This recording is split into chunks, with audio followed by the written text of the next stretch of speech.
आज आपण बनवणार आहोत झणझणीत आणि कुरकुरीत बोंबील फ्राय। ही कोकणात खूप लोकप्रिय असलेली फिश रेसिपी आहे। अगदी कमी मसाल्यात आणि सोप्या पद्धतीने बनणारा हा बोंबील फ्राय भाकरी, चपाती किंवा गरम भातासोबत खूपच स्वादिष्ट लागतो। चला मग क्रिस्पी बोंबील फ्राय कशी बनवायचे हे बघूयात। नमस्कार, मी आहे ऋतुजा आणि मराठी रेसिपीज विथ ऋतुजामध्ये तुमचे स्वागत आहे। आता एका बोलमध्ये मी 10 ते 12 ताजे बोंबीलचे पीस घेतलेले आहेत। बोंबील स्वच्छ करून आणल्यानंतर नळाखाली 2 ते 3 वेळेला धुवून घ्यायचे। इथे मी बोंबील अख्खे न घेता त्याला मधून एक चीर दिली आणि परत त्याचे 2 समान भाग करून घेतलेले आहेत। असे उघडलेले बोंबील असले की त्याला आपण जो मसाला लावतोय तो अगदी आतपर्यंत व्यवस्थित लागला जातो आणि त्याची चवही खूप छान येते। आता बोंबीलला जास्त क्रिस्पीपणा येण्यासाठी त्यातील पाणी काढणं खूप गरजेचं असतं। तर अशा वेळी बोंबील चाळणीत घेऊन त्याच्यावरती एक ताट ठेवायचं आणि ताटावरती काहीतरी जड ठेवायचं। म्हणजे मी इथे वरवंटा ठेवलेला होता, जेणेकरून यामधील सगळं पाणी खाली निथळून येईल। काही बेसिक मसाले आपण इथे वापरणार आहोत।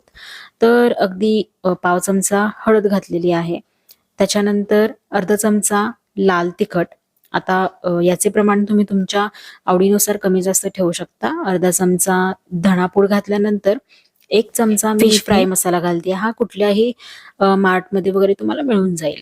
तर त्याच्यानंतर अर्धा चमचा मीठ घातलेला आहे, 1 चमचा आलं लसणाची पेस्ट आणि 3-4 चमचे कोकम आगळ घातलेला आहे।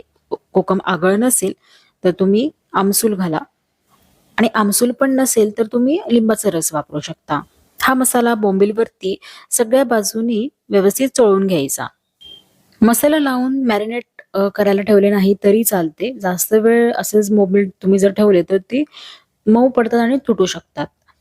मुरवत ठेवण्याची गरज नाहीये, त्यामुळे लगेचच आपण हे फ्राय करायला घेणार आहोत। तर एका प्लेटमध्ये मी एक छोटी वाटी जाड रवा घेतलाय, त्याच्यामध्ये 3 चमचे तांदळाचे पीठ घातलंय, थोडासा हा फिश फ्राय मसाला घालते, मीठ घातलेला आहे। असं रव्याचं कोटिंग असेल ना तर बोंबील खूप कुरकुरीत होतात। एकीकडे गॅसवरती पॅन तापत ठेवायचा आणि दुसरीकडे आता आपण हे बोंबीलचे पीसेस या रव्यामध्ये चांगले घोळवून घेऊ, कोट करून घेऊ। वरून हलकेसे प्रेस करायचे म्हणजे रवा सगळीकडे लागला जातो। पॅन इथे गरम झालाय, त्यावरती मी 2 ते 3 मोठे चमचे तेल गरम करत ठेवलेलं होतं। शॅलो फ्राय करून घ्यायचे आहेत। तेल गरम झाल्यानंतर बोंबील हलक्या हाताने तव्यावरती ठेवा।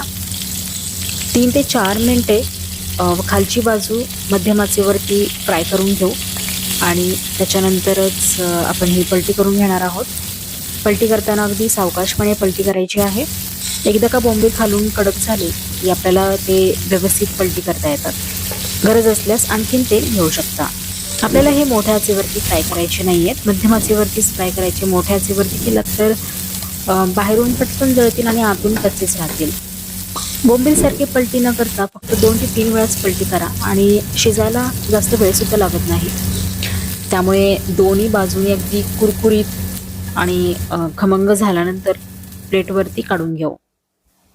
या पद्धतीने बनवल्यास जबरदस्त लागतातच, पण त्याचे जे कवरिंग आहे ते अगदी क्रिस्पी कुरकुरीत होतं।